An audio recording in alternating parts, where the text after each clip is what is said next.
तो atomic structure में अब तक की कहानी ऐसी थी कि हम, कोई बात नहीं, हम रुथरफोर्ड एटॉमिक मॉडल पर पहुंचे हैं ना, फर्स्ट लेक्चर। कोई बात नहीं, नाइन्थ में पढ़े होंगे ना थॉमसन एटॉमिक मॉडल, वही था। तो आज रुथरफोर्ड एटॉमिक मॉडल पढ़ेंगे। आपका बैकअप लेक्चर बाद में अरेंज होगा बेटा। तो सबसे पहले एटम के बारे में किसने बताया? डाल्टन। कब की बात है ये? 1808। अच्छा, उसके बाद लगभग 90 साल बाद क्या हुआ? इलेक्ट्रॉन की डिस्कवरी हुई। तो जिसको हम फंडामेंटल यूनिट मानते थे वो फंडामेंटल नहीं रहा। अब एटम के बियॉन्ड क्या आ गया? इलेक्ट्रॉन। अगर एक इलेक्ट्रॉन हो सकता है तो फिर और फंडामेंटल पार्टिकल्स भी हो सकते हैं। फिर रुथरफोर्ड ने 1917 में प्रोटॉन डिस्कवर कर लिया और 1932 में चैडविक ने न्यूट्रॉन डिस्कवर कर लिया। मतलब अब एटम के अंदर भी क्या है? Proton, neutron, electron. तो बेटा अब हम इन तीनों को फंडामेंटल पार्टिकल मानते हैं। हालांकि मॉडर्न सब्जेक्ट में तो उसके भी अंदर घुस चुके हैं, बट हम इन तीनों को मानते हैं। आपने नाम सुना है मेसॉन, पोजिट्रॉन? तो ये फंडामेंटल पार्टिकल्स के भी पार्टिकल्स है। तो उसके बाद तो हमारे सिलेबस में है नहीं, तो वो तो आप चिंता मत करो। तो थॉमसन का एटॉमिक मॉडल वाहियात था, थर्ड क्लास था। हालांकि ऐसा नहीं बोलना चाहिए, महान आदमी था वो भी, बट उसकी बातें कुछ अजीब सी नहीं लगी? स्फेरिकल है, पॉजिटिवली चार्ज है। अजीब बेटा इसलिए लगी क्योंकि आपको एटम के बारे में पता है, उस समय नहीं पता था। तो थॉमसन एटॉमिक मॉडल कब आया? 1898 में। ठीक है। तो थॉमसन ने ये कहा कि एटम जो होता है वो स्फेरिकल होता है। ठीक है। पॉजिटिव चार्ज का बना होता है क्योंकि उसको उसका इलेक्ट्रॉन घुसाना था बीच में। तो electron are embedded with radius of 10⁻⁻10 metre. Centimetre में भी आपको पूछ सकते हैं। और उसने ये कहा कि मास of atom is uniformly distributed. Mass of atom is uniformly distributed. तो अब हम पहुंचे atomic model number 3। That is, आपने हेडिंग लगा दिया है, रुथरफोर्ड एटॉमिक मॉडल, है कि नहीं? रुथरफोर्ड एटॉमिक मॉडल, उसको बेटा हम बोलते हैं अल्फा स्केटनिंग एक्सपेरिमेंट। एक मिनट।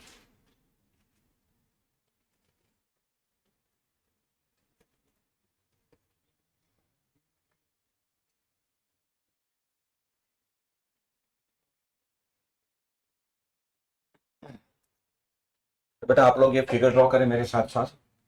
फिगर ड्रॉ करना बाकी था ना?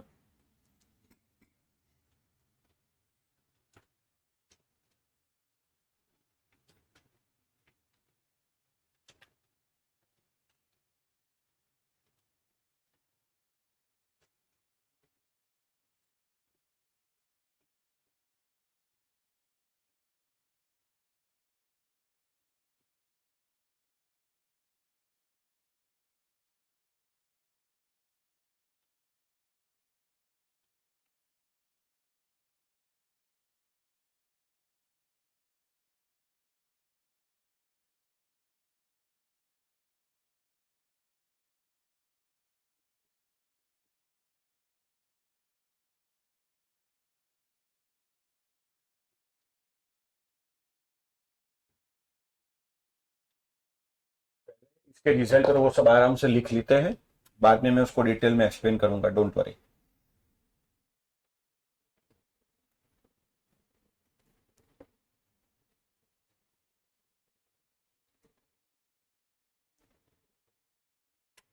यहां पूरा लिखना, सोर्स ऑफ अल्फा पार्टिकल।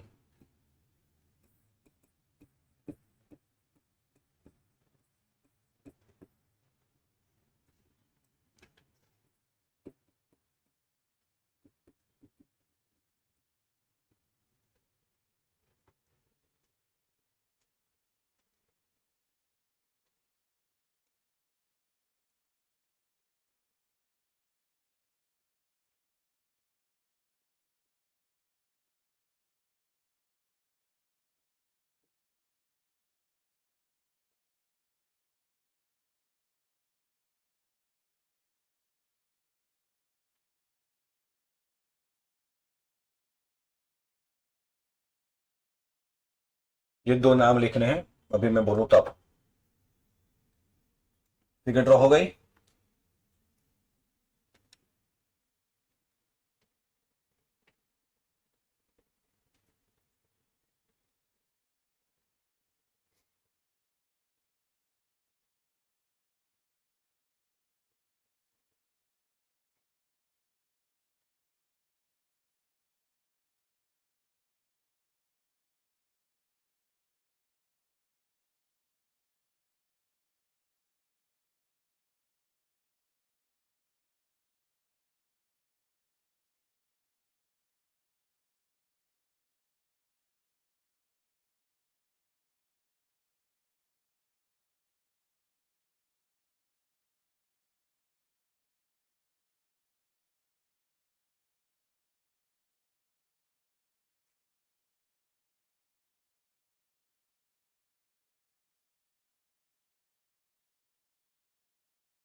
हो गया बेटा? तो अब लिखो इन 1901, sorry, in 1911, in 1911 Rutherford and his students, in 1911 Rutherford and his students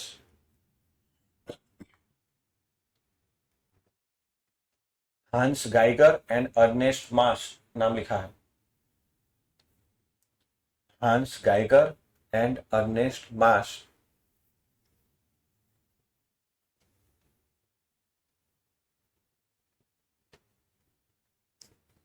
bombarded very thin gold foil, bombarded very thin gold foil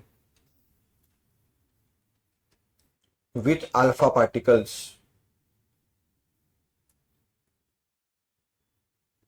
with alpha particles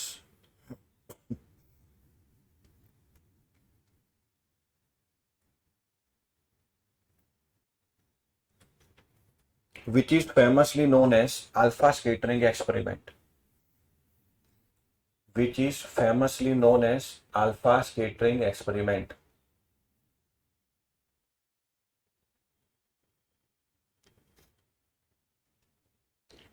During the experiment,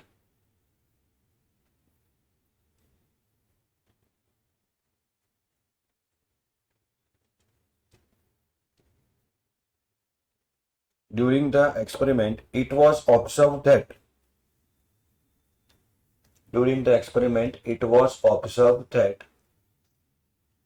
नीचे लिखे number 1, most of the alpha particles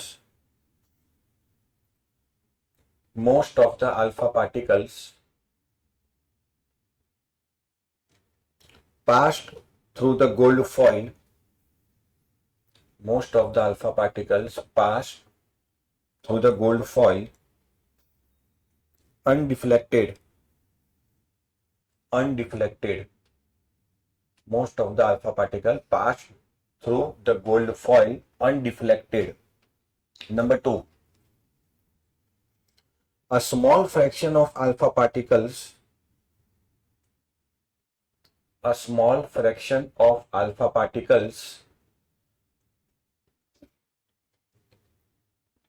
was deflected by small angles,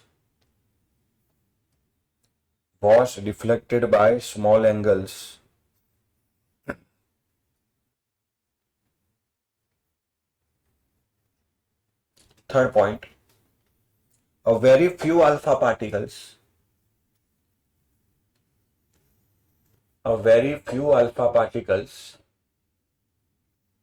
into bracket 1 out of 20,000, 1 out of 20,000,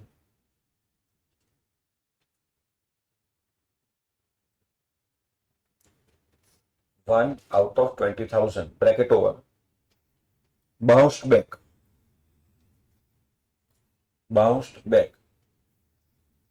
I dot T, that is deflected by 180-degree angle. That is deflected by 180-degree angle.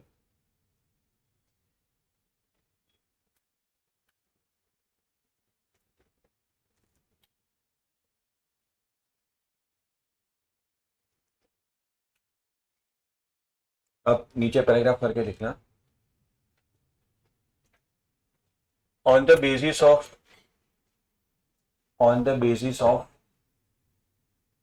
above observation,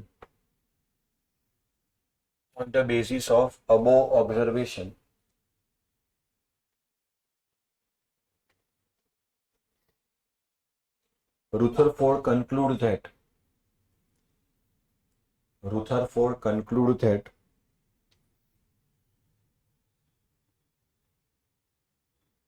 number one, most of the space in the atom is empty.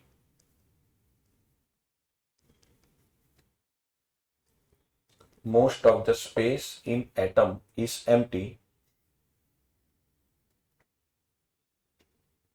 as most of the alpha particles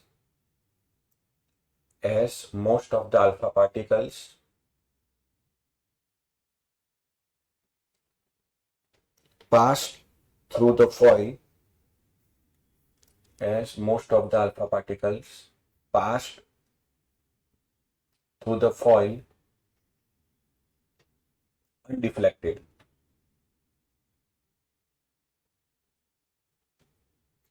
Number two, a few positively charged alpha particles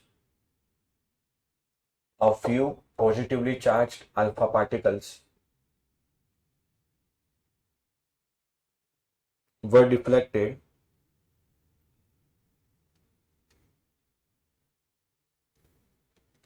that means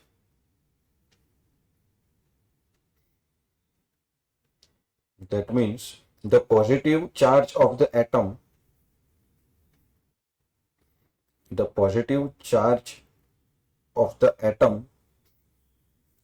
is not spread throughout the atom. The positive charge of the atom is not spread throughout the atom,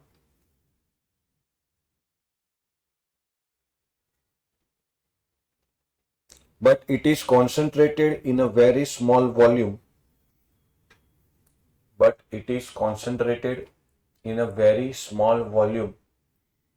In atom.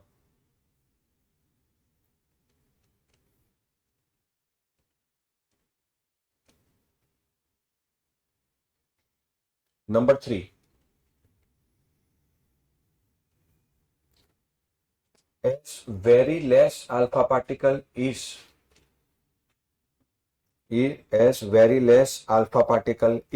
bounced back,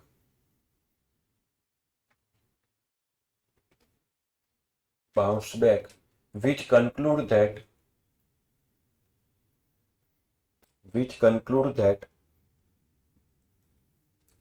mass of atom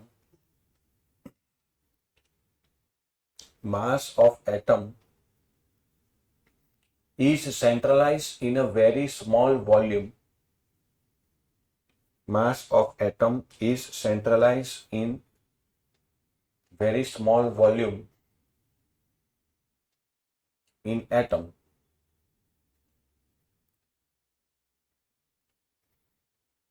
The radius of the atom is, उसी में continue करना है. The radius of the atom is about 10 raised to minus 10 meter,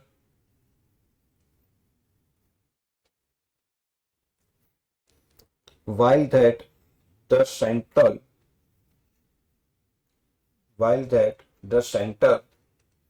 with radius of 10 raised to minus 15 meter.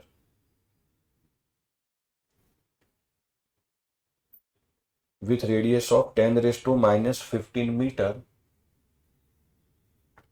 which further named as nucleus.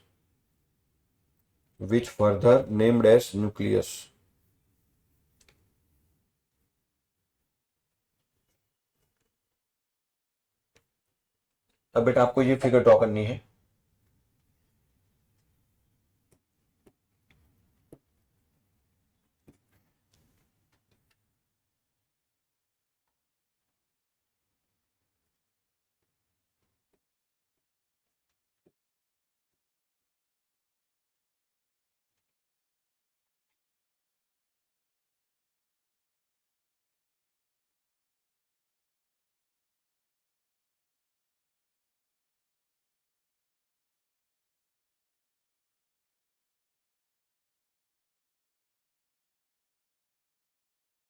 चलो चलो शुरू हो जाओ।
चलो हो गया भाई, आगे लिखो।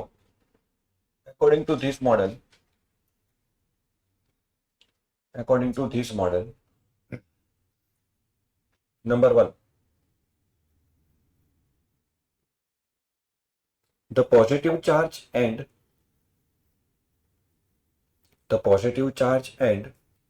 most of the mass of the atom, the positive charge and most of the mass of the atom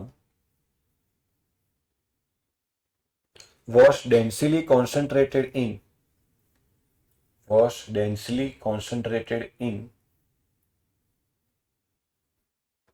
extremely small region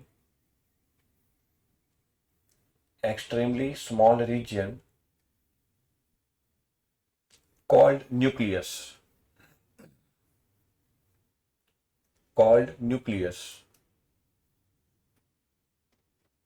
Number two, the nucleus is surrounded by electrons. The nucleus is surrounded by electrons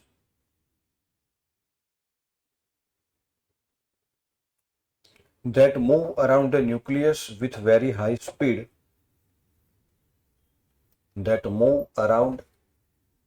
the nucleus with very high speed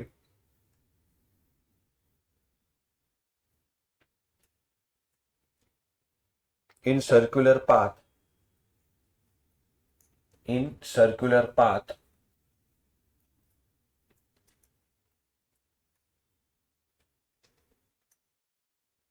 called orbits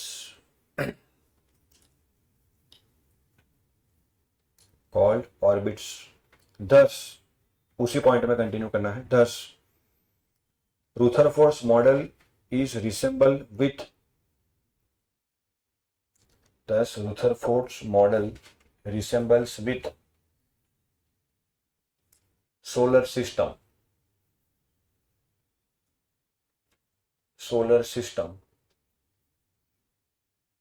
in which the nucleus plays the role of sun,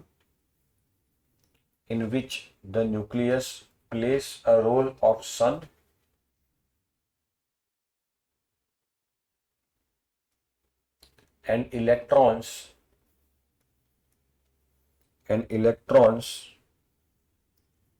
that of revolving planets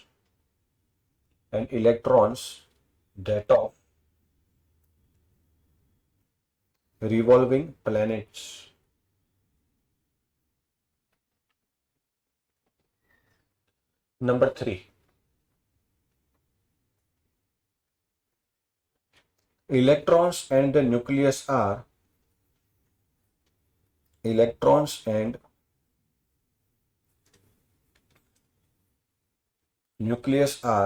held together by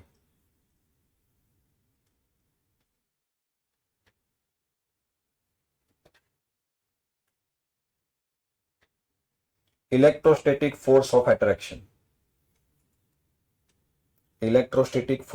attraction.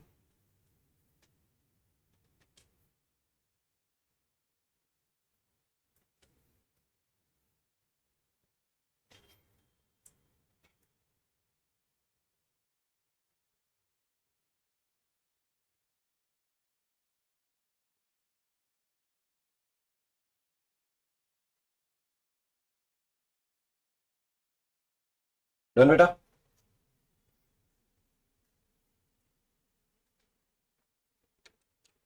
हाँ जी, अब सब कुछ बंद कर दो।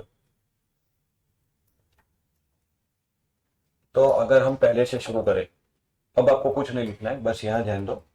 अब आप जो एटम के बारे में जानते हो वहां तक पहुंच जाएंगे। देखो 1808 डाल्टन एटम के बारे में पचकानी बातें। एटम ऐसा होता है, neither be created nor be destroy, ठीक है, फंडामेंटल यूनिट। फिर बेटा 1897 में इलेक्ट्रॉन की डिस्कवरी होते ही पता चला कि एटम अब फंडामेंटल यूनिट नहीं है, एटम में और भी फंडामेंटल पार्टिकल्स हो सकते हैं। फिर 1898 में थॉमसन ने अपना एटॉमिक मॉडल दे दिया। तो according to Thomson atom is positively charge. पूरा एटम कैसा है? Positively charge. And mass of atom is uniformly distributed throughout the atom. फिर 1911 में रुथरफोर्ड एक्सपेरिमेंट। हालांकि मैंने पिछले क्लास में बताया था ये एक्सपेरिमेंट रुथरफोर्ड का नहीं है, 9th में नहीं लिखा होगा, मुझे नहीं मालूम। ये एक्सपेरिमेंट बेटा किन दोनों ने किया था? हांस गाइगर, अर्नेस्ट मार्श। रुथरफोर्ड की लैब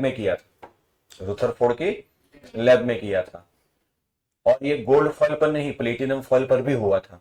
बट जो फाइनल रिसर्च पेपर सबमिट हुआ उसमें gold foil with 100 nanometre diameter, ठीक है, तो हम गोल्ड फॉइल ही मानेंगे।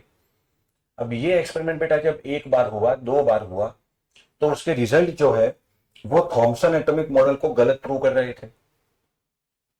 और इन बिटवीन 1906 में थॉमसन को नोबेल प्राइज मिल गया था। नोबेल प्राइज मिलना मतलब उससे ऊपर कुछ नहीं साइंस की दुनिया में। सही बात की गलत बात? तो उसको नोबेल मिलने के बाद, हालांकि उसका मॉडल 1898 में था, तो उस समय उसका मॉडल एक्टिव था, डिस्क्वालीफाइड नहीं हुआ था।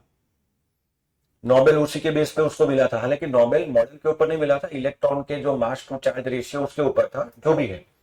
और ये एक्सपेरिमेंट नोबेल मिलने के 5 साल बाद हो रहा है। और ये एक्सपेरिमेंट से क्या होता है, नोबेल प्राइज विनर थॉमसन का एटॉमिक मॉडल गलत प्रूव हो रहा है। तो ये छोटे छोटे बच्चे तो डर जाएंगे ना, ये छोटे छोटे बच्चे 25-26 साल के डर जाएंगे कि हमने ऐसा एक्सपेरिमेंट किया जिससे थॉमसन गलत हो रहा है। तो ये भागते भागते गए रुथरफोर्ड के पास। रुथरफोर्ड एंड थॉमसन एक ही टाइम पे थे। थॉमसन एज में थोड़ा बड़ा था, रुथरफोर्ड का सीनियर था, बट ये तो थॉमसन से पंगा ले नहीं सकते, है ना, बेइज्जती हो जाए, मारे सब बाहर निकलते उसको। ऐसा नहीं होता। हर साइंटिस्ट अपनी रिसर्च पब्लिश करते ही ये मान लेता है कि फ्यूचर में मैं गलत साबित होऊंगा ही होऊंगा।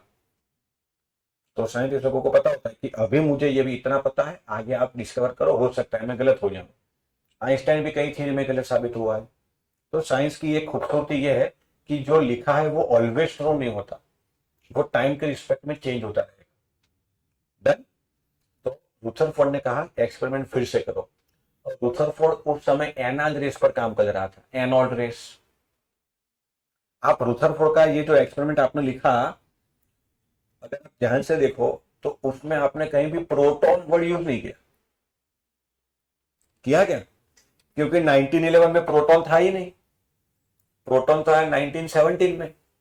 तो रुथरफोर्ड कहां बिजी था? कैनाल रे एक्सपेरिमेंट में। तो उसने अपने पूरे मॉडल में पॉजिटिव चार्ज वो लिखा है, प्रोटॉन नहीं लिखा, क्योंकि उस समय प्रोटॉन था ही नहीं। तो उसका जो एटॉमिक मॉडल है, उस समय प्रोटॉन की डिस्कवरी नहीं हुई थी, न्यूट्रॉन की डिस्कवरी नहीं हुई थी। बट एक्सपेरिमेंट से ये प्रूव हो गया था कि एटम पूरा पॉजिटिव चार्ज का तो नहीं है भाई। अब आप किसी, जैसे मैंने आपको लास्ट क्लास में बताया था, ये पेन में इस दरवाजे पर फेंक के मारो तो ये पेन आर पार हो जाएगी कि टकरा के नीचे गिर जाएगी? नीचे गिर जाएगी।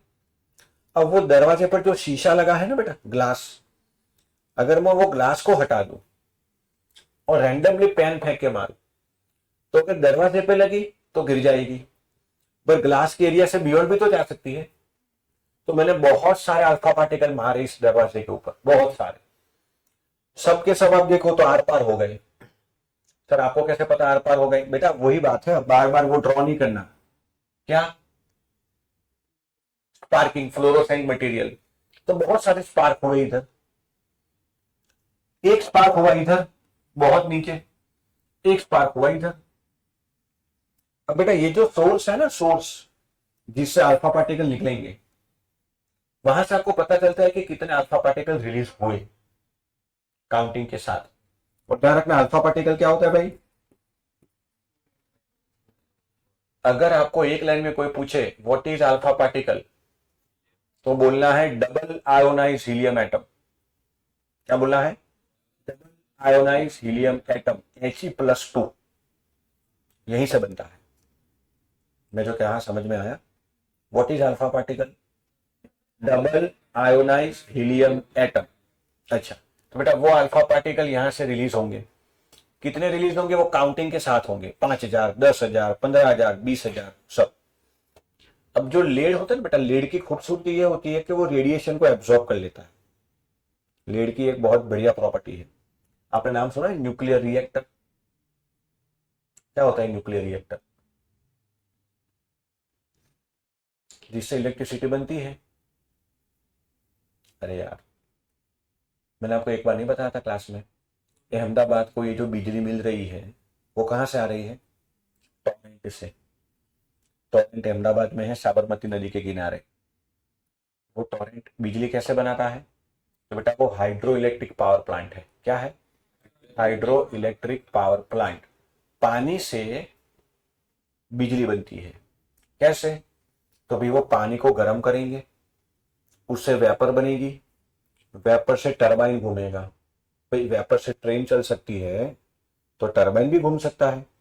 वो टरबाइन के घूमने पर बिजली बनती है, तो उसे थर्मल पावर प्लांट भी बोलते हैं। क्या बोलते हैं? क्योंकि पानी को गर्म करने के लिए आप कोयले का इस्तेमाल करते हो, कोल। तो कोल से हीट बनी, that is thermal power plant.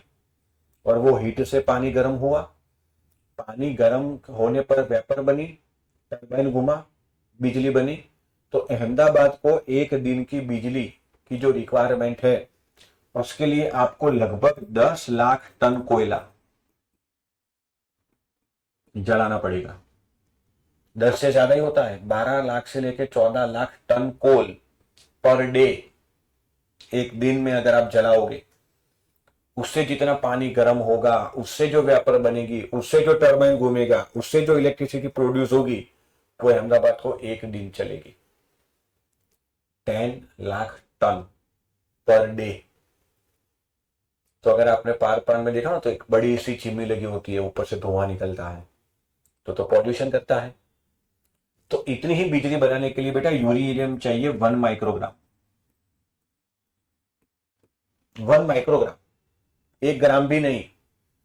तो 1 माइक्रोग्राम मतलब इतना हुआ। अगर आप इतना यूरेनियम जलाओगे, और यूरेनियम जलाने पर धुआं नहीं होता, इतना यूरेनियम आप जलाओगे, तब इतने दिन के लिए जो बिजली बनती है वो रिक्वायरमेंट पूरी होती है। तो एक हुआ थर्मल पावर प्लांट, एक होता है हाइड्रोइलेक्ट्रिक पावर प्लांट, जो नर्मदा डैम पे लगा है, डैम बनाया है हमने ऊंचा, ऊपर से पानी छोड़ेंगे, बीच में टरबाइन लगा है, तो वो टरबाइन को घुमाते हुए नीचे आएगा, तो पानी से बनने वाला डायरेक्टली, उसमें ऑपरेशन नहीं होता। तो इससे बेटर है वो, पॉल्यूशन नहीं होता, बट उसमें कंस्ट्रक्शन कॉस्ट काफी ज्यादा है डैम बनाने का, 20-25-30 हजार करोड़ है कि नहीं। टॉरेंट बनाना सस्ता है, वो महंगा है। सस्ता है वो धुआं करेगा। सबसे बढ़िया तरीका ये है, बट इसमें भी एक पंगा है, इसमें सेफ्टी रीजन काफी हाई रखने पड़ते हैं, सेफ्टी सिक्योरिटी। कहीं यूरेनियम लीक वीक हो गया तो पता है क्या होता है फिर, सेफ्टी का पंगा है बस। और एक बार न्यूक्लियर रिएक्टर बन गया, न्यूक्लियर रिएक्टर वर्ड यूज कर रहा हूं, आपने ऐसा सुना होगा, या ऐसा ऐसा चंबू जैसा होता है बहुत बड़ा सा, है ना। तो ये न्यूक्लियर रिएक्टर बनता है बहुत बड़े स्केल पे। आपने नाम सुना है Bhabha atomic research centre, BARC। हाँ, तो वो न्यूक्लियर रिएक्टर है हमारा। न्यूक्लियर रिएक्टर की लाइफ होती है बेटा 100 साल। एक बार बना दो 100 साल चलेगा, वरना उसको फिर से बनाना पड़े या मेंटेनेंस करना पड़े। तो भाभा एटॉमिक रिसर्च सेंटर को 100 साल हो गए हैं कब के। अब जरूरी है कि सरकार उस पर थोड़ा ध्यान दे ही रही होगी, हमको नहीं मालूम, मेंटेनेंस करना पड़े। तो ये जो रिएक्टर होता है ना, कंक्रीट से बनता है। किससे बनता है? उसके अंदर लेड के सलिए डाले होते हैं, लेड लीड क्या करता है? रेडिएशन एब्सॉर्ब कर लेता है। अब आपको नहीं पता इसमें कहीं कंक्रीट का है बेटा, कहीं छोटी सी क्रैक हो गई, क्रैक होती है ना दीवारों में, 100 साल पहले बना था भाई, क्रैक हो गई, तो वहां से रेडिएशन लीक हो रहा है, आपको पता नहीं। तो वहां अपने अगर लेड के रोड लगा रखे हैं तो वो रेडिएशन को एब्सॉर्ब कर लेगा। तो लेड का काम क्या है? रेडिएशन को एब्सॉर्ब करना। बट यहां बीच में एक छोटा सा होल है, तो बाकी जो अल्फा पार्टिकल रिलीज होंगे वो लेड एब्सॉर्ब कर लेगा, बट यहाँ जो होल है वो यहां से सीधा इंसिडेंट होगा गोल्ड फॉइल पे। समझ पा रहे हो एक्सपेरिमेंट एक्चुअल में कैसा है? अब गोल्ड फॉइल बेटा बहुत सारे गोल्ड के एटम की बनी होगी, तो मैंने वो गोल्ड का एटम जूम करके यहां दिखाया है। अगर बहुत सारे अल्फा रेड्स यहीं रिफ्लेक्टेड हो रहे हैं, मतलब वो वाली बात है कि दरवाजा खुला हुआ है, सारे अल्फा पार्टिकल जा रहे हैं आर पार। अब क्योंकि अल्फा पार्टिकल खुद पॉजिटिवली चार्ज है, डबल हीलियम एटम He+2, तो वो पॉजिटिव चार्ज से रिपल होंगे। तो जब अल्फा पार्टिकल न्यूक्लियस के करीब होता है, तो न्यूक्लियस में अगर पॉजिटिव चार्ज होगा तभी वो रिफ्लेक्ट करेगा ना, रिपल्जन। नेगेटिव चार्ज होता तो क्या होता? अट्रैक्ट होता। बट भाई आप जो अल्फा पार्टिकल मार रहे हो वो खुद कैसा है? पॉजिटिव। तो ये रिफ्लेक्ट हुआ, इसका मतलब यहां भी क्या चार्ज होगा? अच्छा, ये तो सीधा सीधा निकल गया, मतलब यहां पॉजिटिव चार्ज नहीं है। पूरे एटम का पॉजिटिव चार्ज जो थॉमसन कहता था वो गलत है। अगर पूरा एटम पॉजिटिव चार्ज का बना होता तो ये भी डिफ्लेक्ट होता, ये भी डिफ्लेक्ट होता, ये भी डिफ्लेक्ट होता रिपल्सन से। पर डिफ्लेक्ट कितने हुए? बहुत ही कम। और एक ऐसा था जो सीधा न्यूक्लियस की तरफ जा रहा था और टकरा के वापस आ गया, मतलब वहां मास होगा। ये पेन टकरा के गिर गई, मतलब ये मास, वहां भी मास, दोनों टकराए गिर गया। तो मास of atom is not uniformly distributed. Atom तो पूरा खाली है, एटम का मास कहां कॉन्सेंट्रेटेड है? बहुत स्मॉल रीजन में, और उस रीजन को नाम क्या दिया गया? न्यूक्लियस। तो पहली बार nucleus word Rutherford atomic model में आया।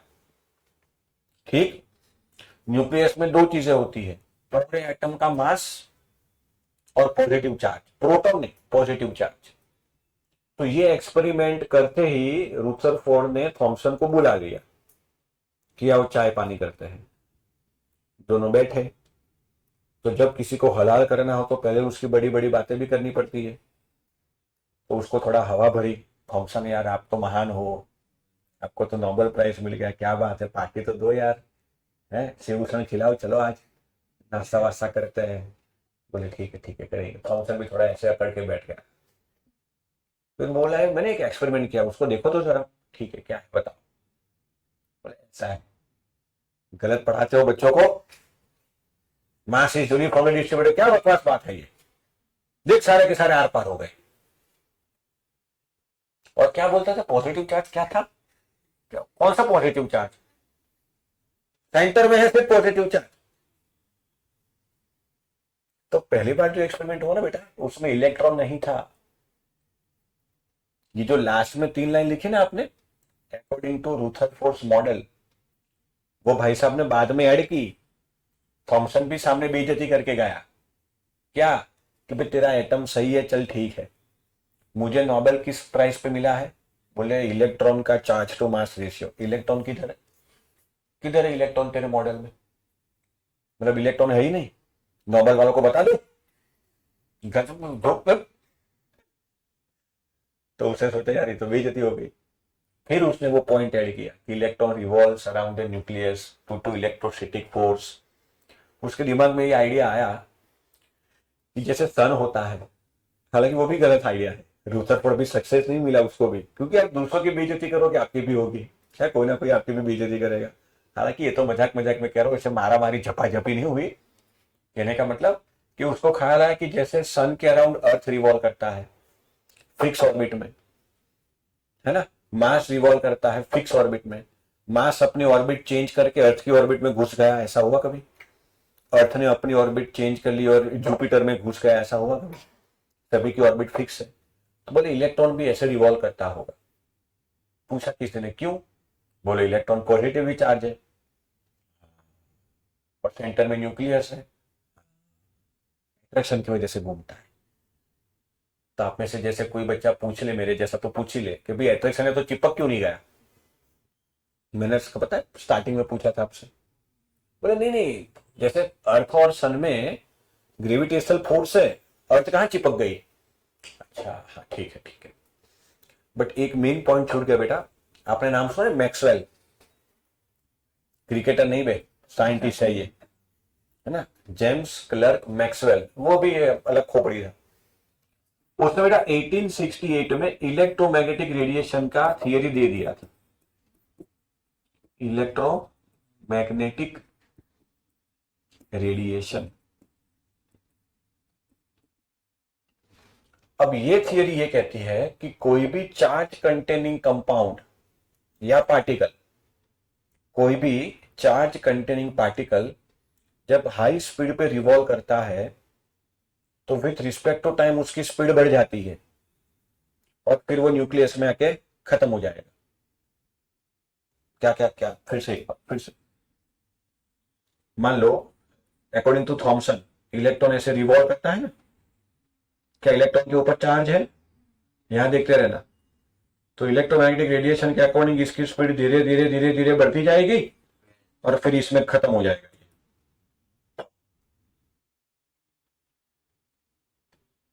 एटम ही खत्म।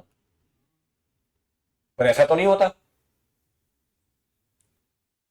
क्यों नहीं होता, तो सर फोड़ चुप, तो ये गड़बड़ है। अच्छा तो रुथरफोर्ड बोले कि भाई ये अर्थ में और सन में क्यों नहीं होता, अर्थ चार्ज कंटेनिंग स्पीसीज थोड़ी है, उसमें तो Gm1m2/r² लगता है, थोड़ा ज्यादा हो जाएगा नहीं ये, भाई अर्थ ऐसे स्पीड में घूम के सन में घुस जाएगी, ऐसा उसमें क्यों नहीं होता, क्योंकि अर्थ चार्ज वाली स्पीसीज नहीं है। चार्ज कंटेनिंग पार्टिकल जब हाई स्पीड से रोटेट करता है, आप फिजिक्स में पढ़ोगे ये, तब ये मैग्नेटिक फील्ड जनरेट करता है, हाई मैग्नेटिक फील्ड। तो ये तो एटम खत्म हो जाना चाहिए। तो रुथरफोर्ड एटम की स्टेबिलिटी नहीं समझा पाया, इलेक्ट्रॉन रिवॉल्व करता है न्यूक्लियस के आसपास, ठीक बात है। न्यूक्लियस पॉजिटिवली चार्ज है, वो भी ठीक बात है। प्रोटॉन की डिस्कवरी हुई नहीं। तो बेटा अगर आप ध्यान से देख पाओ तो 1911 हो गया, अभी भी हमें नहीं पता कि एटम होता क्या है। और लगभग देखो कितने साल हो गए, 1808 से 1908, 100 साल, और ऊपर 3 साल और। बेटा 103 साल के बाद भी एटम क्या होता है नहीं मालूम। कुछ बातें क्लियर है कि भाई स्फेरिकल होगा, तो पॉजिटिवली चार्ज कुछ होता है। इलेक्ट्रॉन रिवॉल्व करता है कि नहीं मालूम नहीं, रुथरफोर्ड ने कहा था, बट ये मैक्सवेल वाली थ्योरी से मैच नहीं करती। और जब रुथरफोर्ड एटॉमिक मॉडल आया, कब आया बेटा? मैक्सवेल की थियरी ऑलरेडी थी, ऐसा नहीं कि उसके बाद आया। तो मैक्सवेल तो ये थियरी पहले दे चुका था। तो रुथरफोर्ड ने जब एक्सपेरिमेंट किया था तो उसको ये बात का पता होना चाहिए, इसलिए ये गलत हुआ। गलत हुआ मतलब ये पॉइंट एक्सेप्ट नहीं हुआ। न्यूक्लियस है, ठीक है। मास कॉन्सेंट्रेटेड है, वो भी ठीक है। एटम की रेडियस 10⁻⁻10 मीटर, और न्यूक्लियस की रेडियस कितनी है? 10⁻⁻15 मीटर। तो एटम बड़ा है कि न्यूक्लियस? एटम वो -10 है बेटा, 10⁻⁻10 मीटर, और ये है 10⁻⁻15 मीटर। कौन? तो बोले न्यूक्लियस। एटम के रिस्पेक्ट में न्यूक्लियस काफी छोटा है। आप देख लो, ये तो फिर भी मैंने बड़ा दिखाया। इसको परफेक्ट एग्जांपल से अगर आपको समझना हो तो बहुत बेहतरीन एग्जांपल लेता हूं, आप तुरंत समझ जाओ। अहमदाबाद में एक बहुत बढ़िया स्टेडियम है, नरेंद्र मोदी स्टेडियम। कितना बड़ा स्टेडियम है? तो उसको आप एटम मान लो। पूरा स्टेडियम एक एटम है। उसमें एक मैच चल रही है, उसमें एम्पायर के बाजू में, पिच कहाँ होगी? एग्जैक्ट सेंटर में। उसमें एम्पायर के बाजू में बॉलर खड़ा है, और उस बॉलर के हाथ में टेनिस का बॉल है। वो टेनिस का बॉल है न्यूक्लियस, और पूरा स्टेडियम एटम। तो पूरे स्टेडियम के रिस्पेक्ट में वो टेनिस का बॉल पिच ऊपर रखा है, वो मान लो। तो एटम के रिस्पेक्ट में न्यूक्लियस काफी छोटा है। फिर भी अभी भी पता है नहीं, और प्रोटॉन की डिस्कवरी हुई नहीं। प्रोटॉन की डिस्कवरी अभी तक हुई नहीं है। मैं कब की बात कर रहा हूं? 1911 में। अब एटम क्या है, कैसे काम करता है, उसमें कौन कौन से पार्टिकल है, चार्ज है वो सेंट्रलाइज है वो पता चल गया, बट इलेक्ट्रॉन रिवॉल्व कैसे करता है, बहुत कंफ्यूजन है। तो 103 साल के बाद भी अगर एटम के बारे में पता ना चले, आप एक थियरी 3 बार पढ़ लो ना, फिर भी ना समझ में आए तो आप किताब फेंक देते हो। बाद में क्या नहीं करना, ये तो 103 साल हो गए। तो साइंटिस्ट लोगों में काफी गुस्सा था, मारा मारी चल रही थी, साइंटिस्टों की मीटिंग चल रही थी। क्या करें, सब बड़े बड़े खूंखार साइंटिस्ट बैठे हैं, क्या करे एटम का, क्या करे? आपने कुछ किया? बोले मैंने ये किया, तुमने गलत बोल दिया। तो गलत है तो बोलूंगा ही ना, वैसे चल रही थी एकदम। फिर अगले साल 1912 फिर से मीटिंग चल रही, एटम का बताओ। 2-3 लोगों ने बोला ऐसा, हाँ, बकवास है, ऐसा नहीं होता। रुथरफोर्ड ने बोला, थॉमसन ने बोला। मारा मारी, किसी ने कुर्सी उठा के मारी, किसी ने टेबल तोड़ दिया, किसी ने चंपल निकाली थी। चल रहा था, माहौल गर्म था एकदम। फिर 1913 में फिर से मीटिंग चल रही है, एटम के बारे में कुछ बताओ। Atom atom atom atom atom atom, मारा मारी चल रही थी। उसी मीटिंग में एक 28 साल का young scientist, handsome personality with curly hair, एक छोटी सी किताब लेके आता है और टेबल पर ऐसे रखता है कि झगड़म झगड़ी बंद करो, एटम में ये सब होगा। बोले क्या होगा? पढ़ना आता है? लिखा है, पढ़ लो। वो था बेटा नील्स बोहर। नील्स बोहर से बेटा क्रांति आ गई। क्या आ गई? गजब। और मुझे ये सोच के हैरानी होती है कि नील्स बोहर ने जब एटॉमिक मॉडल दिया तब उसकी एज मेरे से भी कम थी, 27-28 ईयर्स। एक 28 साल का बच्चा, आज की तारीख में 28 साल के बच्चे को पूछो क्या करना है, बोले पता नहीं। और वो एटॉमिक मॉडल देता है, वो भी इतना शानदार। इसको तो मैं बहुत तसल्ली से पढ़ा, बहुत जो बोल के गया बेटा। और एक एक पॉस्टुलेट के ऊपर थीसिस लिखी जानी चाहिए, पीएचडी डिग्री देनी चाहिए एक एक पॉस्टुलेट पर। आज थोड़ी ऊपर ऊपर से बातें करेंगे, और बहुत एटॉमिक मॉडल 3-4 लेक्चर पढ़ाऊंगा आराम से, सारे पॉस्टुलेट के ऊपर क्वेश्चन, एक एक पोस्टुलेट के ऊपर न्यूमेरिकल। उसने बोला पॉजिटिव चार्ज सेंटर में होता है भैया। उत्तरफड़ बोला पता है। बोले चुपचाप बैठ, शांति रख, बता रहा हूं शांति से। इलेक्ट्रॉन रिवॉल्व करता है, वो एक ही ऑर्बिट नहीं होती, मल्टीपल ऑर्बिट्स होती है। बोले ऐसा? हाँ। इलेक्ट्रॉन जिस भी ऑर्बिटल में है उस ऑर्बिटल में विथ फिक्स वेलोसिटी ट्रैवल करता है। हायर स्पीड बीड मत बोल, वेलोसिटी फिक्स है उसकी, वो कभी ऑर्बिट चेंज नहीं करता। यहां तक कि रुदरफोर्ड ने न्यूक्लियस से इलेक्ट्रॉन का डिस्टेंस भी बताया कि अगर इलेक्ट्रॉन फर्स्ट ऑर्बिट में है तो उसका डिस्टेंस, इसको बेटा आप रेडियस भी बोल सकते हो, अगर इसको सर्कल मान ले तो इसे कहते हैं फर्स्ट बोहर ऑर्बिट का रेडियस। तो ये क्या होगा? सेकंड। मतलब ध्यान से, तो मतलब बहुत मजा आने वाला है कसम से। आप तालियां नहीं बजाओगे तो, मेरे लिए नहीं, बोहर के लिए बजाना, पूरा समझ जाओ तब। ये है बेटा सेकंड बोहर ऑर्बिट। तो ये क्या होगा? ये क्या होगा? फोर्थ। बेटा इसी को आप शेल बोलते हो, याद करो, के एल एम, हाँ वो यही है, यही है। फर्स्ट शेल में 2 ही इलेक्ट्रॉन आएंगे, हाँ, पर वो क्वांटम फिजिक्स से आया बाद में, वो इसी चैप्टर में हमें पढ़ना है। तो ये इलेक्ट्रॉन का रेडियस भी उसने बताया। हर ऑर्बिट में इलेक्ट्रॉन की एनर्जी क्या होगी उसका भी फॉर्मूला दिया कि इलेक्ट्रॉन की energy is equal to -2 pi square Z square m e raise to 4 upon n square h square. क्या बोल दिया? नहीं भाई, हर ऑर्बिट में इलेक्ट्रॉन की energy is equal to -2 pi square Z square m e raise to 4 upon n square h square.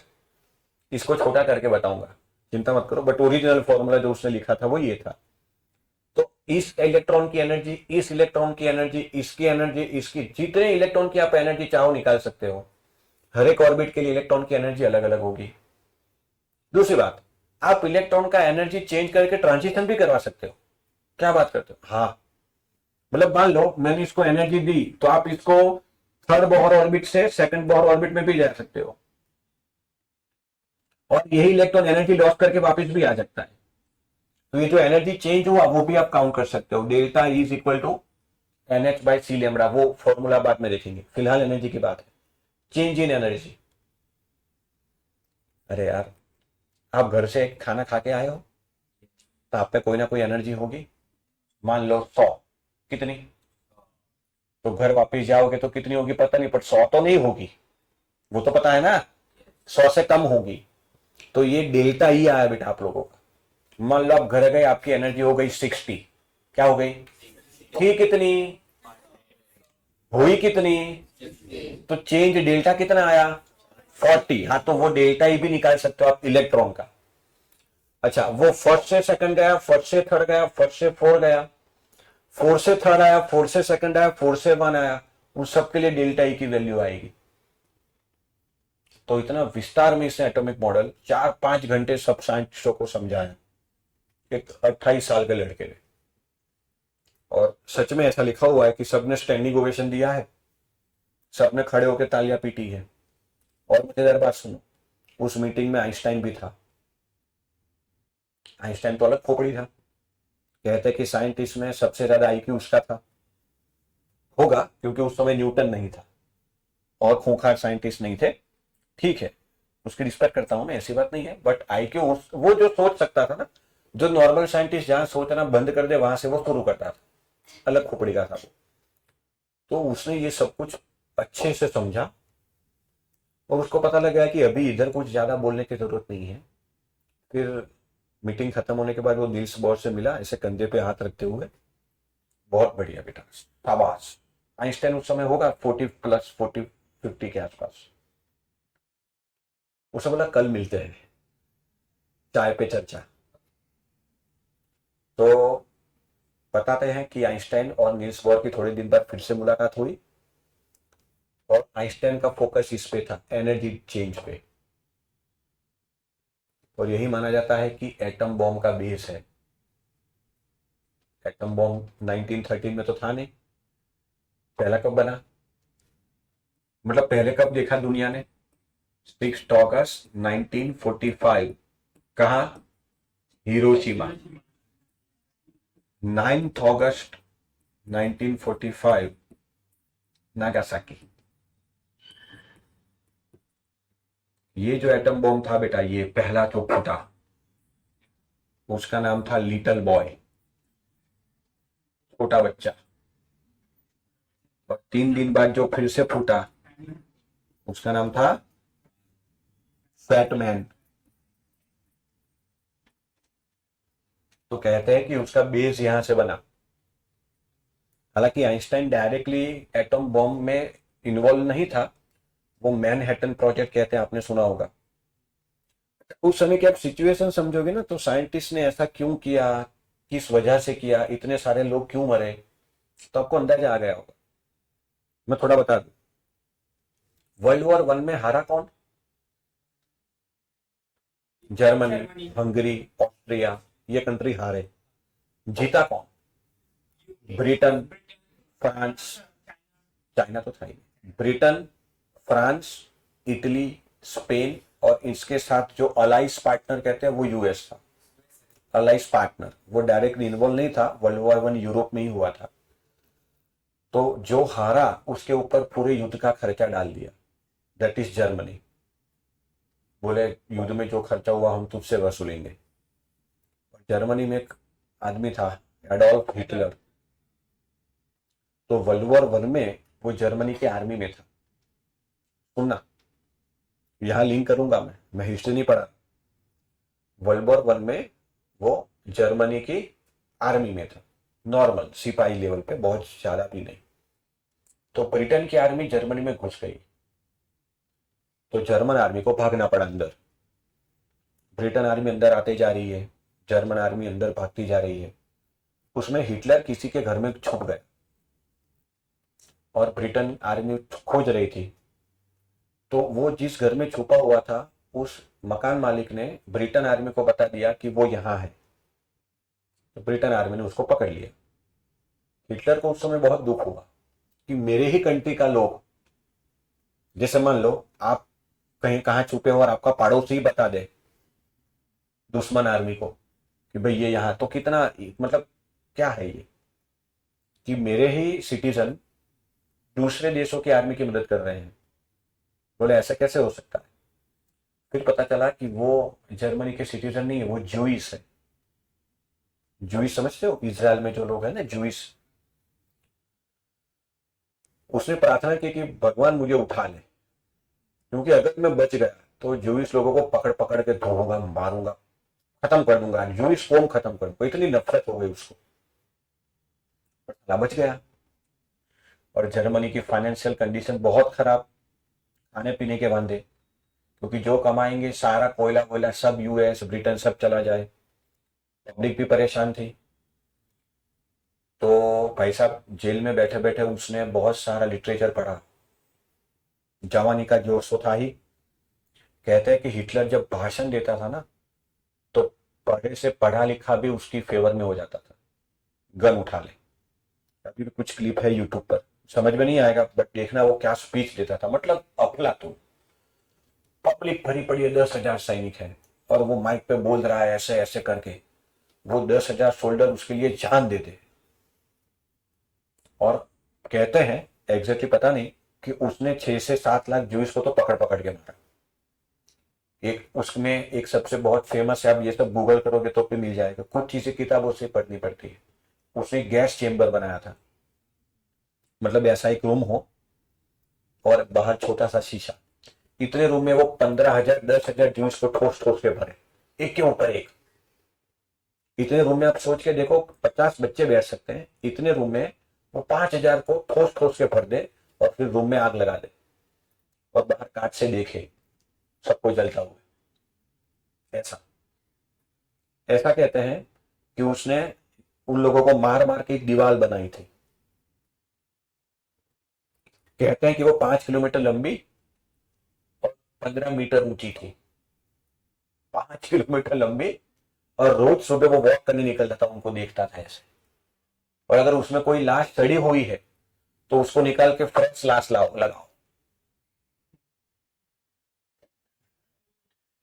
एक लाश जो गलने लगे उसको निकाल के लगा दी इधर। इतना खोपड़ी खाली थी उसकी। और उसके खौफ से आइंस्टाइन को भी जर्मनी छोड़ के भागना पड़ा। आइंस्टाइन जूइश था। बेटा जूइश लोगों की खास बात यह है कि वो दुनिया की पॉपुलेशन के 1% है, बट दुनिया का 25% पैसा उनके पास है और 30% पेटेंट उनके पास है। दिमाग से काफी तेज होते हैं, पढ़ाई लिखाई में अव्वल, बिजनेस में अव्वल। कुछ नाम तो आप शॉक हो जाओगे। एक तो हो गया आइंस्टाइन, मार्क जुकरबर्ग, सुना है? अच्छा, लैरी पेज, गूगल, अब सुना है? ये सब बिलियनर्स ट्रिलियनर्स वो सब यही है। पर आप हिटलर का खौफ देखो, आइंस्टाइन को भागना पड़ा मतलब। तो आइंस्टाइन अपने आखिरी दिनों में यूएस में था, भागा भागा फिर रहा था। और आइंस्टाइन ने यूएस प्रेसिडेंट को लेटर लिखा, रूजवेल्ट को, कि जर्मनी एटम बॉम्ब बनाने के लिए सोच रहा है, क्योंकि जर्मनी में साइंटिस्ट भी खूंखार लेवल के थे। और अगर एटम बॉम्ब बन गया, वेपन ऑफ मास डिस्ट्रक्शन नाम दिया उसने, तो जर्मनी से जीतना मुश्किल है। उस समय जर्मनी की सेना देखो आप, उसके एयरक्राफ्ट, उसकी सबमरीन। वर्ल्ड वॉर टू में आजू बाजू को पकड़ पकड़ के धोया था। इटली, स्पेन, फ्रांस सब भाग के ब्रिटेन, ब्रिटेन तक पहुंच गया था। एक जगह गलती कर दी, उसका सपना था कि मैं रशिया को कब्जा कर लूं। अब रशिया इतना बड़ा, 11 टाइम जोन, जर्मन, अच्छा, रशिया वालों को पता है ये नहीं कर पाएगा। तो जब भी जर्मनी की आर्मी आती है ना, वो धीरे धीरे पीछे चले जाते हैं। साइबेरिया वाइबेरिया सुना है क्या टेम्परेचर होता है वहां? -40। जर्मनी के आर्मी वाले वहीं स्टैच्यू हो गए, ऐसे ही, ऐसे ही अभी भी पड़े हैं। मतलब अब तो नहीं होंगे, जम गए, जिंदा के जिंदा लाश बन गए, क्योंकि उनको इतने टेम्परेचर की आदत नहीं है, रशियन को है। तो रशिया के चक्कर में उसने काफी पैसा, पावर, टाइम गवाया। खैर, तो आइंस्टाइन ने लेटर लिखा था कि ध्यान देना वो एटम बॉम्ब ना बनाने। हालांकि यूएस वर्ल्ड वॉर में डायरेक्टली इन्वॉल्व नहीं था, वर्ल्ड वॉर टू में, वो तो जापान की वजह से हुआ। पहला अटैक जापान ने किया था।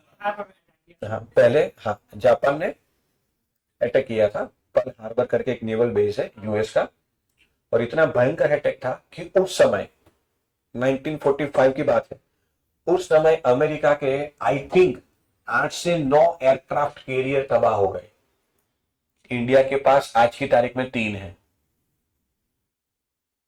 उस समय 8 खत्म हो गए। कहते हैं कि 1000 से ज्यादा प्लेन, एयरक्राफ्ट, वो नॉर्मल प्लेन नहीं वे, राफेल जैसे प्लेन खत्म हो गए। इंडिया के पास आज की तारीख में 1200 है। तो इतना बड़ा लेवल पे। अब अमेरिका को गुस्सा आया, सीधी बात है, मैं तो हुई नहीं वॉर में।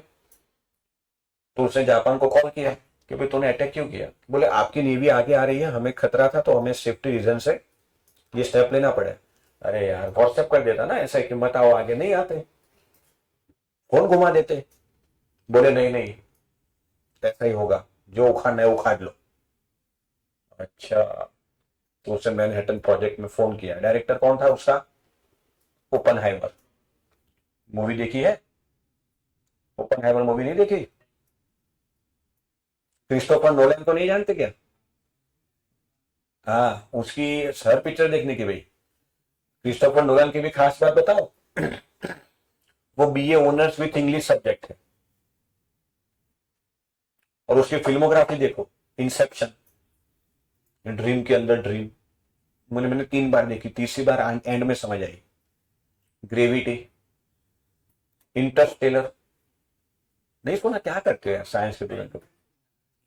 इंटरस्टेलर मूवी में जो ब्लैक होल दिखाया है, वो एक्चुअल ब्लैक होल जैसा लगे, उसके लिए उसने फिजिक्स में जिसको नोबेल प्राइज मिला था उसको हायर किया था कि ब्लैक होल की बताओ क्या कैसा होता है। बोले एक्चुअल में ऐसा हो। और उसमें जो ब्लैक होल दिखा है वो अब तक का सबसे बढ़िया ब्लैक होल है। ये सारी मूवी देखनी चाहिए। आप लोग फालतू देखते हो ना, बिग बॉस, आईपीएल, मैं नाम ले रहा हूं, सुन लो। इंसेप्शन देख लो, ग्रेविटी देखो, इंटरस्टेलर देख लो, टेनेट। टाइम ट्रैवल सुना है? वो भाई साहब बोले inverse time travel. Time travel तो करना ही है, बट इनवर्स में। गजब। 2 बार देखनी पड़ेगी, कम से कम 3 बार देखना, तब जाके समझ। और फुल स्पेस में। फिर लास्ट मूवी उसकी आई ओपनहाइमर, एटम बॉम्ब बनने की पूरी कहानी है। उस मूवी में आइंस्टाइन का भी सीन है। ओपनहाइमर एक जगह पे अटकता है तो आइंस्टाइन की हेल्प लेता है। वो डायरेक्टली आइंस्टाइन कभी उसमें इन्वॉल्व नहीं थे। अभी उसकी एक और फिल्म आ रही है, ओडीसी है ऐसा कुछ नाम है, ओडीसी। ओडीसी वो भी अलग लेवल पे ही होगी, ओपन। आप देखो कैसे लोग हैं इस दुनिया में, बीए विथ इंग्लिश लिटरेचर, और साइंस फिक्शन फिल्म ऐसी बनाई जो नोबेल प्राइज विनर ना बना सके, तो उसकी हर फिल्म देखनी जरूरी है। ठीक है, तो बात यह है कि फिर जापान ने अटैक कर दिया, America declare war against Japan. और जापान में उस समय वो कल्चर ऐसा होता है ना, किंगडम था उस समय, तो उसके राजा, वो लोग गिव अप नहीं करते। हाँ, हीरो ही तो। हाँ, वो लोग गिव अप नहीं करते। तो अमेरिका ने पहले ट्राई किया, अपनी आर्मी भेजी, नेवी भेजी, बट अलग लेवल के खूंखार लोग थे वो भी लड़ने में। फिर हूवर या हावर करके प्रेसिडेंट चेंज हो गए रूजवेल्ट के बाद। तो दो तीन ऑप्शन सोचे, बट उसमें ना बहुत खर्चा होने का चांस था, बोले बहुत बहुत लंबा खींच जाएगा। तो ओपन हैवर को फोन मिला है, एटम बॉम्ब रेडी है? बोले रेडी है, बट टेस्ट नहीं हुआ। बोले चलो कर देते हैं। बोले कैसे? रेडी करो, मैं प्लेन भेजता हूँ। तो पहला बॉम्ब, लिटिल बॉय, प्लेन उड़ा, 1,20,000। सब धुआं मुआं हट जाए, फिर उसे फोन किया, और कैसे हो, कैसा रहा? We will bounce back. ठीक है, 3 दिन बाद फ्रैगमेंट धड़ा, 1,30,000। फिर इसने फोन नहीं किया, जापान का सामने से फोन आया, we will surrender.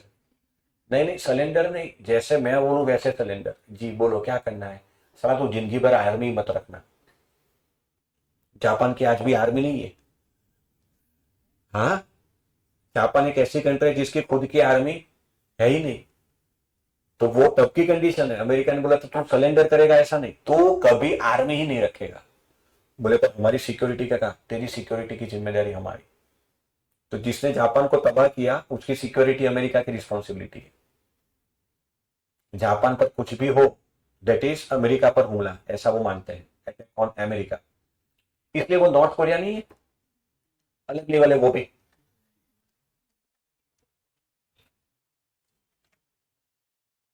North Korea के पास बेटा ऐसे कोई मिसाइल नहीं है जो अमेरिका तक पहुंचे, फिर भी अमेरिका उससे डरता है। पूछो क्यों? क्योंकि वो अमेरिका को कभी कुछ नहीं करेगा। वो बोलेगा तेरे तक तो मिसाइल पहुंचेगी नहीं, बाजू में जापान है वहां डाल दूंगा। अमेरिका नहीं नहीं, ऐसा मत करो, ऐसा। तो जापान जो है वो अमेरिका ही एक तरह से उसकी गारंटी ली है सेफ्टी की, इसलिए। तो कहते हैं कि लगभग 2.5 लाख लोग मरे। और पहली बार दुनिया ने देखा ना, ये सब बंदूक बंदूक छूट गई हाथ में से, खत्म करो। 11 अगस्त को खत्म हो गया वर्ल्ड वॉर, सब खत्म। अमेरिका बोले जैसा बोलो वैसा करने का, चुपचाप रहने का, ये सब भंकसबाजी बंद करो, और डॉलर ले लो, डॉलर ले लो, सब खत्म हो गए थे। तो वहां से उसकी मोनोपोली बनना शुरू हुई। जर्मनी में एटम बॉम्ब के ऊपर काम चल ही रहा था, बट इसने पहले बना के फोड़ के दिखा दिया। अच्छा, और एक बात, ये जो बॉम्ब बने थे ना बेटा, वो 1,000 टन के थे उसकी कैपेसिटी, और दोनों अलग अलग थे। एक नॉर्मल यूरेनियम वाला था और एक प्लूटोनियम वाला था। दोनों के टेस्ट करने थे, कर दिए कि दोनों सक्सेसफुल है, कोई भी बना दो, कोई बात नहीं, चलो। आज की तारीख में अमेरिका पास जो मिनिमम कैपेसिटी का एटम बॉम्ब है वो 10,000 टन का है। ये तो आउटडेटेड हो गया 1,000 टन वाला। और 1,000 टन में 1 लाख लोग मरे थे। अब तो ये बनाना ही बंद कर दिया, ये आउटडेटेड है। सैंपल पीस रखा हुआ है म्यूजियम में, देखना हो तो देख लेना। अब मिनिमम कैपेसिटी ये है, मिनिमम। मैक्सिमम है 1 लाख टन। तो अमेरिका के पास इतने न्यूक्लियर वेपन है कि वो पूरी अर्थ को 13 टाइम डिस्ट्रॉय कर सकता है। एक बार नहीं, 2 बार नहीं, कितनी बार? 13 टाइम्स। अच्छा, इसका मतलब ये हुआ कि सोलर सिस्टम में प्लैनेट कितने हैं? मतलब ये सोलर सिस्टम को ही खत्म कर सकता है। हालांकि दूसरे प्लैनेट तक जाना पॉसिबल नहीं है, कहने का मतलब, अगर अर्थ को 13 टाइम खत्म कर सकता है, ऐसे 9,000 बॉम्ब है उसके पास। तो ऐसे सुपर पावर नहीं है। और वो समंदर के नीचे से, धरती के ऊपर से, एयर से, स्पेस से, कहीं से भी डाल सकता है। और धुआं हो जाएगा सब, डेड बॉडी ही नहीं मिलेगी। 3000 डिग्री सेल्सियस टेम्परेचर होता है एटम बॉम्ब। कितना? 3000 डिग्री। अब इसमें भी एक इंटरेस्टिंग फैक्ट है, एक इंसान है इस धरती पर ऐसा, हालांकि उसकी भी डेथ हो गई, जापान का ही एक इंसान था, उसका नाम नाम थोड़े अजीब होते हैं उनके। वो एक लौता ऐसा इंसान था जिन्हें ये दोनों एटम बॉम्ब फटते हुए अपनी आंखों से देखे लाइव, दोनों से बच गए, वरना किसी ने लाइव नहीं देखा। वो प्लेन वाले थे जिसने बॉम्ब फेंका, वो तो फेंक के चले गए ना, वो थोड़ी वहां खड़े रहेंगे। और जिन लोगों ने देखा वो तो मर गए सब।